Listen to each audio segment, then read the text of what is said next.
آج کے پروگرام میں نہ صرف ہم رمضان کے فضائل اور عبادات پر بات کریں گے بلکہ ایک خوبصورت واقعہ بھی آپ سے شیئر کرنا چاہوں گی جو کہ اللہ کی رحمت اور بخشش کی امید دلاتا ہے۔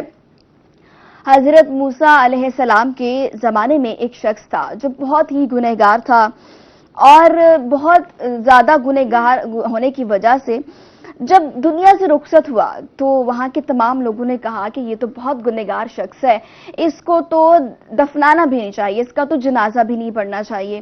تو پھر حضرت موسیٰ علیہ السلام کو اللہ تعالیٰ کی طرف سے وحی نازل ہوتی ہے اور اللہ تعالیٰ حضرت موسیٰ علیہ السلام سے فرماتے ہیں کہ اس بندے کا جنازہ بہت عزت اور احترام سے پڑھایا جائے۔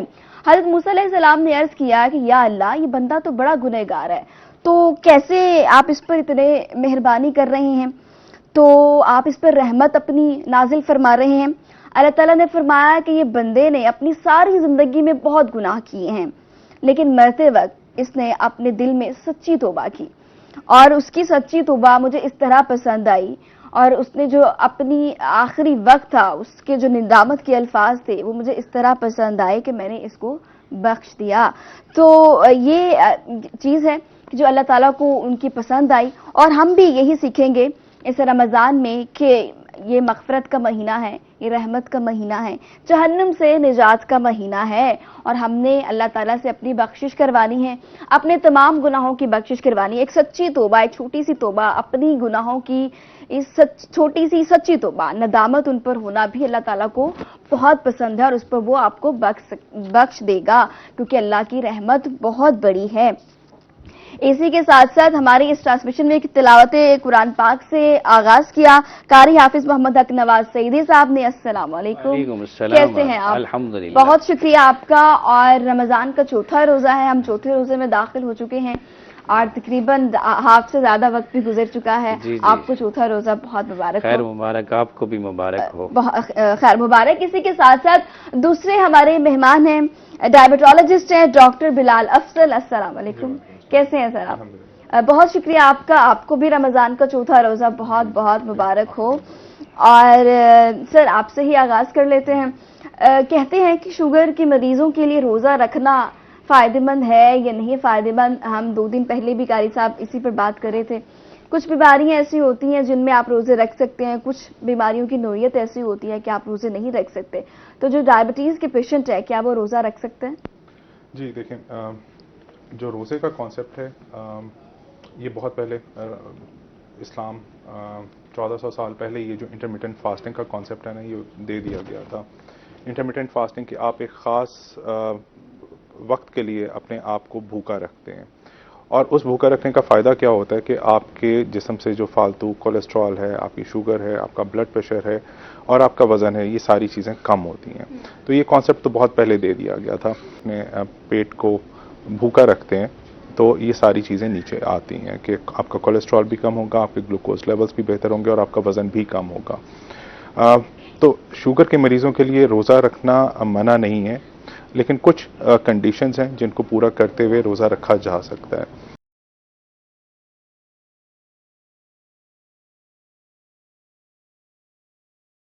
رمضان مہربان کی خصوصی رمضان لائیو ٹرانسمیشن میں ایک دفعہ پھر سے خوش آمدید کہتے ہیں۔ ہم بات کر رہے تھے شوگر کے مریضوں کے حوالے سے کہ کیا شوگر کے مریض روزہ رکھ سکتے ہیں یا نہیں، ڈاکٹر صاحب کنڈیشنز بتا رہے تھے۔ جی سر۔ جی، اس میں جو کنڈیشنز ہیں وہ بہت سمپل نہیں ہیں۔ اس وقت ایک محتاط اندازے کے مطابق تقریباً 1.25 سے 2 ارب کی آبادی ہے مسلمانوں کی، اور اس میں سے جو اب تک کی ہمارے پاس جو فگرز ہیں وہ تقریباً 15 کروڑ لوگ ایسے ہیں جن کو ذیابیطس ہے، اور ہر کسی کی خواہش ہوتی ہے کہ میں روزہ رکھوں۔ اور ایک جو ریسرچ کی گئی، ڈیٹا اکٹھا گیا، تو 86% پیشنٹ جو ہیں وہ روزہ رکھتے ہیں اس 15 کروڑ کی آبادی میں سے جو مسلمانوں کی ہے۔ تو اب یہ کون طے کرے گا کہ کون روزہ رکھ سکتا ہے اور کون نہیں کرے گا؟ تو اس کے لیے ایک پراپر ایک لائحہ عمل طے کیا گیا جس کو ہم رمضان گائیڈ لائنز کہتے ہیں، جس کے اندر پوری دنیا سے ڈاکٹرز اور پوری دنیا سے علماء اکٹھے ہو کے کچھ چیزوں پہ انہوں نے اتفاق کیا، بہت سارے اس میں فتوے اکٹھے کیے گئے اور ایک پراپر ایک گائیڈ لائنز بنائی گئیں۔ اب اس کے اندر ایک پورا ہمارے پاس ایک رسک سکورنگ ہے کہ کون روزہ رکھ سکتا ہے، کون تھوڑے سے رسک کے ساتھ رکھ سکتا ہے اور کس کو نہیں روزہ رکھنا چاہیے. تو ہم اس اسکور کو ایک پراپر ہمارا فارم بنا ہوا ہے جس کو ہم پوائنٹ بائی پوائنٹ فل کرتے ہیں اور دیکھتے ہیں کہ کس کا اسکور نارمل ہے جو روزہ رکھ سکتا ہے سیفلی، اور کس کا ہے جو تھوڑے رسک کے اوپر ہے جو روزہ رکھ سکتا ہے لیکن تھوڑا سا زیادہ محتاط ہو کے، اور کون روزہ نہیں رکھ سکتا. تو جس کا اسکور بالکل 0 to 3 ہوتا ہے اس کو ہم کہتے ہیں کہ آپ بالکل روزہ رکھ سکتے ہیں، لیکن اس کے اندر بھی ایک پراپر میڈیکل ایویلویشن چاہیے ہوتی ہے. ہاں، پیشنٹ کو پراپر ایک گائیڈ لائن پرووائڈ کرنی ہوتی ہے کہ اس نے کون سی میڈیسنس لینی ہے اور اس کو کس طرح سے اپنی مانیٹرنگ کرنی ہے. دوسری کیٹیگری وہ ہوتی ہے جن کا رسک تھوڑا ہوتا ہے، ان کو بھی روزہ رکھنے کا کہا جا سکتا ہے لیکن کچھ زیادہ احتیاط کے ساتھ، کہ انہوں نے مانیٹرنگ تھوڑی سی زیادہ اسٹرکٹ کرنی ہوتی ہیں، اپنی میڈیسنس کو پہلے سے ذرا زیادہ ایڈجسٹ کرنا ہوتا ہے، اور کسی بھی صورت کے اندر جہاں پہ اس کی شوگر بہت لو یا بہت زیادہ ہائی ہو رہی ہو تو وہاں پہ روزہ توڑنے کی بھی اس کے اندر اجازت ہے. اور تیسری کیٹیگری وہ ہے جن کو آپ کو نہ چاہتے ہوئے بھی آپ کو منع کرنا پڑتا ہے کہ آپ روزہ مت رکھیں، کیونکہ روزہ رکھنے کی صورت کے اندر شوگر بہت کم یا بہت زیادہ یا پھر کچھ اور پیچیدگیاں ہیں شوگر کی جو کہ ہو سکتی ہیں. تو ایسے مریض جن کی شوگر بہت اچھی کنٹرول ہے، ہم اپنے مریضوں کو عام طور پہ 1 ماہ پہلے بلایا کرتے ہیں تاکہ ہم ان کو اسیس کر سکیں کہ وہ روزہ رکھ سکتے ہیں سیفلی یا پراپر اس کو ایڈوائس دینے کے لیے. تو جو جن کا شوگر بہت اچھا کنٹرول ہوتا ہے یا فیئر کنٹرول میں آتا ہے تو ان کو ہم کہتے ہیں کہ اپنی میڈیسنس کو، ٹیبلٹس کو یا اپنی انسولینس کو ایک طریقے سے ایڈجسٹ کر کے کہ کون سی ٹائم پہ کون سی میڈیسن لینی ہے، کتنی ڈوز اس کی کم کرنی ہے یا بڑھانی ہے، وہ روزہ رکھ سکتے ہیں. دوسری جن کا رسک تھوڑا سا زیادہ ہوتا ہے ان کی ہم انسولینس کو اور باقی میڈیسنس کو ایڈجسٹ کرتے ہیں. اب کچھ پیشنٹس جن کی شوگر بہت زیادہ انکنٹرول ہوتی ہے یا ان کے ساتھ کچھ اور بھی کوماربیڈیٹیز جس طرح کچھ اور بیماریاں جس طرح دل کی بیماری ہے، گردوں کی بیماری ہے، دمہ ہے، تو اس طرح کی بیماریاں جن کے ساتھ ہوتی ہیں تو ان کو ہمیں نہ چاہتے ہوئے بھی منع کرنا پڑتا ہے. تو اس چیز کا تعین کرنے کے لیے دیکھنا ضروری ہوتا ہے کہ پیشنٹ کو شوگر ہے تو کس قسم کی ہے، ٹائپ 1 ہے یا ٹائپ 2 ہے، کتنا عرصہ ہو گیا اس کو شوگر کو، اس کو پچھلے 3 ماہ میں یا 6 ماہ کے اندر کتنی دفعہ اس کی شوگر کم ہوئی ہے، یا پچھلے 3 سے 6 ماہ کے اندر اس کو کوئی ایکیوٹ کمپلیکیشن، کوئی ایکیوٹ پیچیدگی جس طرح ہمارے ایک بہت سیریس کمپلیکیشن ہوتی ہے ڈائبٹیز کی، ڈائبٹک کیٹواسیڈوسس، کہ وہ اس کو پچھلے 3 سے 6 ماہ میں کتنی دفعہ ہوا ہے. اس کو پچھلے 3 سے 6 ماہ کے اندر کوئی ہارٹ کا پرابلم تو نہیں ہوا، اس کو اس کے ساتھ کوئی گردوں کا پرابلم تو نہیں ہے، کیا اس کو کوئی دمہ تو نہیں ہے. ایسی خواتین جو حمل کے ساتھ ہیں ان کی بھی خواہش ہوتی ہے کہ ہم روزہ رکھیں، اور بہت ساری خواتین رکھ بھی رہی ہوتی ہیں، تو ان کو بھی ایڈوائس دینا پراپر، کیونکہ میجورٹی خواتین انسولین لگا رہی ہوتی ہیں حمل میں، تو ان کو اس کے مطابق ایڈوائس دینا یا ان کو منع کرنا کہ کس صورت کے اندر کس سٹیج پہ جا کے حمل کے وہ روزہ نہیں رکھ سکتی ہیں. کچھ بچے ایسے جن کو ڈائبٹیز ہوتی ہے، رکھنا وہ بھی چاہ رہے ہوتے ہیں روزہ، لیکن ان کی انسولینس کو کس طرح سے ایڈجسٹ کرنا ہے، ان کی شوگر کو کس طرح سے کنٹرول کرنا ہے، تو ان کو اس کے مطابق ایڈوائس دی جاتی ہے. اچھا، میں پوچھنا چاہ رہی تھی کہ شوگر کے مریض روزہ اس لیے نہیں رکھنا چاہتے کہ یا تو ان کی میڈیکیشن مطلب 3 ٹائم دینی ہوتی ہے، یا ان کو بھوک لگتی ہے کہ وہ برداشت نہیں ہوتا تو وہ لازمی ہے کہ اس وقت ان کو کھانا ضروری ہے، اس وجہ سے وہ روزہ نہیں رکھ سکتے، sugar level up and down ہو جاتا ہے، اس وجہ سے ان کو فوراً سے میڈیسن لینی پڑتی ہے. نہیں، میں آپ سے تھوڑا سا ڈس ایگری کروں گا کہ روزہ نہیں رکھنا چاہتے. پچھلے 1.5 سے 2 ماہ میں ہم میجورٹی پیشنٹس وہی دیکھ رہے ہیں جو کہ روزہ رکھنا چاہ رہے ہوتے ہیں. نہیں مطلب جو لوگ نہیں رکھتے، میں ان کی بات کر رہی ہوں. شاید ہارڈلی کوئی 5% پیشنٹ ایسے ملتے ہیں جو کہ خود سے کہتے ہیں کہ ہم روزہ نہیں رکھ سکتے ہیں یا نہیں رکھ پائیں گے. باقی جن کو نہیں رکھنا چاہیے وہ بھی ہمارے پاس آتے ہیں کہ روزہ رکھنا ہے ہم نے، بالکل انکنٹرول ڈائبٹیز کے ساتھ بھی وہ چاہ رہے ہوتے ہیں کہ روزہ رکھیں. تو اس کے اندر جہاں پہ بالکل انکنٹرول ہوتی ہے، جہاں پہ ہمیں پتا ہے کہ میڈیسنس ایڈجسٹ کرنے کے باوجود بھی ان پیشنٹس میں اتنا رسک ہے کہ ان کی شوگر یکدم لو ہو سکتی ہے یا یکدم بہت زیادہ ہو سکتی ہے، اس کی وجہ سے جسم میں پانی کی کمی ہو سکتی ہے یا پھر ان کے گردے متاثر ہو سکتے ہیں، تو ان کو ہمیں روزے کا منع کرنا پڑتا ہے.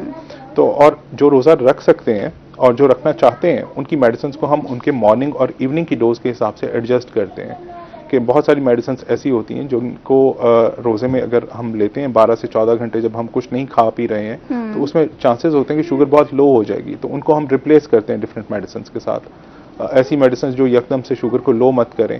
کچھ ایسی میڈیسنس ہیں جن کو چینج کرنے کی ضرورت نہیں ہوتی ہے، ان کی ڈوز کو کچھ آلٹر کرنے کی ضرورت نہیں ہوتی ہے، تو ان کو ہم اس ایز سچ کنٹینیو رکھتے ہیں. ایسے پیشنٹس جو دن میں 3 سے 4 دفعہ انسولینس لگا رہے ہیں ان کے لیے پرابلم ہوتا ہے کہ جب انہوں نے لنچ کے ساتھ بھی انسولین لگانی ہے تو اس کو ہم کس طرح سے ایڈجسٹ کریں گے, تو پھر ہم اس کو مارننگ اور ایوننگ کی ڈوز کے حساب سے ایڈجسٹ کرتے ہیں. تو میجورٹی پیشنٹس جو ڈائبٹیز کے ہیں وہ روزہ رکھنا چاہ رہے ہوتے ہیں. ابھی بھی میں نے آپ سے جو پورے گلوبل فگر شیئر کیے ہیں اس میں بھی آؤٹ آف 15 کروڑ میں سے 86% لوگ روزہ رکھتے ہیں, تو جو ایک بہت بڑی تعداد ہے. تو روزہ تو ہر کوئی رکھنا چاہ رہا ہوتا ہے. بہت ریئرلی کوئی ایسے پیشنٹس ہوتے ہیں جو خود سے منع کرتے ہیں یا جن کو ہم منع کرتے ہیں, اور وہ منع کرنا بھی بڑا ڈیفیکلٹ ہوتا ہے کیونکہ اس کی ذمہ داری آپ اپنے کندھوں پر لے رہے ہیں, کیونکہ اس کے لیے بھی رسپانسبلٹی آپ کی ہے. لیکن ہم اس گائیڈ لائن کو فالو کرتے ہیں جو کہ بنائی گئی ہیں تاکہ روزہ سیفلی رکھا جا سکے. ٹھیک ہو گیا. باقی اس کی کیا ڈائٹ پلان کیا ہونا چاہیے جو لوگ روزہ رکھتے ہیں, اس پہ بھی بات کریں گے. قاری صاحب کو بھی شامل گفتگو کر لیتے ہیں. ہم کل بھی اسی پہ بات کر رہے تھے, آپ نے کہا کہ کچھ ایسے ہوتے ہیں لوگ جو نہیں رکھتے روزہ, تو آپ نے پھر سائنٹیفکلی کے لحاظ سے بھی بتایا کہ روزہ رکھنا کتنے فائدہ مند ہے. ڈاکٹر صاحب کہہ رہے ہیں کہ شوگر کے جو مریض ہیں وہ کچھ کنڈیشنز انہوں نے بتائی ہیں کہ روزہ رکھ سکتے ہیں, نہیں رکھ سکتے, آپ کیا کہیں گے؟ جی بھی بسم اللہ. نبی اکرم نور مجسم صلی اللہ علیہ وآلہ وسلم تشریف فرما تھے, تو ایک شخص حاضر ہوا, آپ کا غلام حاضر ہوا کہ یا رسول اللہ میں نے روزہ توڑ دیا. کیا اس نے کوئی بیماری نہیں تھی, کیونکہ اس کی کوئی فاقے کی وجہ سے جو ہے نا اس کی تنگی, ایک گھر جو ہے نا اتنی مال نہیں تھا جو جس سے وہ روزہ رکھتا. تو نبی اکرم صلی اللہ علیہ وسلم نے فرمایا کہ بیٹھ جاؤ, اس کا جو ہے نا آپ کو فدیہ ادا کرنا پڑے گا. یا رسول اللہ میں تو اتنا غریب ہوں کہ میں کیسے اس کا فدیہ ادا کر سکتا ہوں, کس طرح میں مسکین کو روٹی کھلا سکتا ہوں, کس طرح میں غلام آزاد کرا سکتا ہوں, میرے پاس تو اتنی طاقت نہیں ہے. تو نبی اکرم صلی اللہ علیہ وسلم نے فرمایا بیٹھ جاؤ. تو بیٹھ گئے. تو ایک شخص آیا تو اس وہ کھجوروں کا ٹوکرا لے کر آیا. تو پھر نبی اکرم صلی اللہ علیہ وسلم نے فرمایا وہ شخص کدھر ہے جو روزہ توڑ کر آیا تھا؟ تو نبی پاک صلی اللہ علیہ وسلم نے ان سے مخاطب ہو کر وہ کھڑا ہوا, یا رسول اللہ میں ہوں. تو آپ نے فرمایا کہ یہ جاؤ مسکین غرباء کو یہ بانٹ دو اور آپ کا کفارہ ادا ہو جائے گا. تو نبی پاک صلی اللہ علیہ وسلم نے جب یہ فرمایا تو وہ شخص کہنے لگا یا رسول اللہ میں نے پورے مدینے میں دیکھا ہے جتنی میں مسکین غریب ہوں کوئی مجھے ایسے نظر نہیں آتا. تو پھر نبی پاک صلی اللہ علیہ وسلم نے فرمایا کہ جا تو خود بھی کھا, بچوں کو بھی کھلا, روزہ جانے حسنین کا نانا جانے. یہ کریم محبوب کی جو ہے نا یہ اپنے غلاموں کے ساتھ اتنی والہانہ محبت تھی. تو وہ تو ایک ایسا عمل تھا کہ جو رزق کی تنگی کی وجہ سے اس نے توڑا تھا. آج کل تو ماشاء اللہ ہٹے گٹے ہیں تو کہتے ہیں میرے شوگر ہے یا مجھے بلڈ پریشر ہے اس لیے میں روزہ نہیں رکھ سکتا. تو خدا را کہ آپ اپنے دیکھ لیں کہ اللہ تعالیٰ نے زندگی دی ہے, کیا تمہیں کیا یہی کام کرنے کے لیے دی ہے کہ آپ جو ہے نا دھوکہ دیتے رہیں؟ اللہ پاک تو سب جانتا ہے کیا تمہیں کتنی تکلیفیں ہیں کیا نہیں ہیں. تو ہمیں چاہیے کہ اللہ نے ہمیں رمضان زندگی میں دیا ہے تو اس سے فیوز و برکات حاصل کریں. ٹھیک ہو گیا. ڈاکٹر صاحب ہمیں جو لوگ شوگر پیشنٹ روزہ رکھتے ہیں جن کو آپ سجیسٹ کرتے ہیں کہ یہ لوگ روزہ رکھ سکتے ہیں, ان کا ڈائٹ پلان کیا ہونا چاہیے؟ سحری میں کیا کھائیں, افطار میں کیا کھائیں؟ جی, جو روزے کا کانسیپٹ ہے جو انٹرمیٹنٹ فاسٹنگ والا کہ آپ نے 13 سے 14 گھنٹے کچھ نہیں کھایا, تو اس کا فائدہ جو ہم لینا ہوتا ہے نا وہ انفارچونیٹلی جب ہم افطار اور سحری کرتے ہیں اس کے اندر وہ سارے کا سارا فائدہ ہمارا ہم لوز کر جاتے ہیں. وجہ یہی ہوتی ہے کہ ہم بہت ہیوی میلز لے لیتے ہیں کہ جب افطار کیا تو بہت زیادہ ہیوی فرائیڈ آئٹمس اور اس کے ساتھ پھر کھانا بھی ساتھ ہی ہے.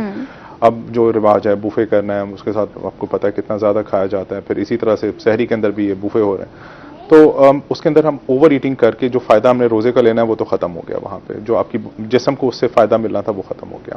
تو اس کا طریقہ یہ ہوتا ہے کہ آپ روزہ افطار کریں اور ایک لائٹ سا افطار کریں کہ ایک کھجور کے ساتھ بھی آپ نے روزہ کھولا, پانی پی لیا, کچھ وقفہ دے کر پھر تھوڑا سا کچھ کھائیں. شوگر کے پیشنٹ کھجور کھا سکتے ہیں؟ جی بالکل کھا سکتے ہیں. دنیا کی کسی کتاب میں نہیں لکھا کہ نہیں کھا سکتے ہیں. اوکے, ٹھیک ہے.